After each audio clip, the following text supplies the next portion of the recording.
Well, maybe one of your goals this year is to travel more. When you book your next trip, consider checking out a remote destination. And it's all thanks to the Townsizing travel trend. Well, Travel Zoo senior editor Gabe Saglie fills us in. Gabe, it's always so great to talk to you. You've got to tell us, where are you right now? All right, I'm in beautiful Elko, Nevada, Danny. This is population 20,000. I'm on what's called a cowboy corridor across northeastern and northern Nevada. And at 20,000, this is the biggest town in this area. Lovelock down the way, population 2,000.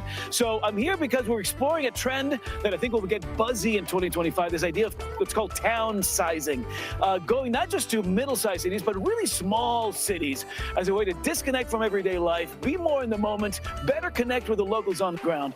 I think Elko, Nevada here does it beautifully. So this is a historic town. It was established back in 1868 by settlers on their way to California, but then they discovered gold in them Nar Hills. And gold mining, in fact, remains the biggest industry in this part of the state today. And then what's also happening every day is the buckaroo culture. Cowboys are known as buckaroos out here. And there is this wonderful cowboy culture that is very much alive and well. Wonderful, beautiful ranches out here, great towering mountains, these desert hills, and that wonderful open space, and wonderful Western artisanship that fans of folk art and Western and Native American art very much happening here as well. But again, you're slowing way down, Danny, and enjoying this snapshot of Western history that, again, is very much alive and well today. I love it so much, and I love the jacket too. You're really rocking the fringe, Gabe. I love that so much. I want you to tell us more about the appeal when it comes to booking a townsizing trip. This sounds like something I would totally be into.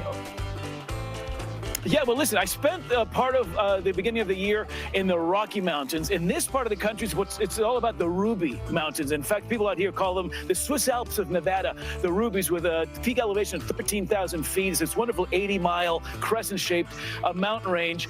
During the winter, they do what's called heli-skiing. So if you're good at skiing, they'll take you by helicopter, drop you off, and you ski your way down the mountain. I'm a fan of what happens here in the spring when the snow melts. You've got some wonderful biking and hiking. There are more than 24 alpine lakes in this area, so it's a wonderful fishing going on as well, golfing in the mountains too. So very similar to what you see in throughout much of the state of Colorado, you're finding in a much more sort of cowboy-driven way in this part of northeastern Nevada. And again, that's part of the townsizing movement, this idea that you're, again, connecting with folks at a much more personal level in these small towns and then tapping into Mother Nature at her best, thanks to these wide open spaces that really define the landscape in this particular part of the country.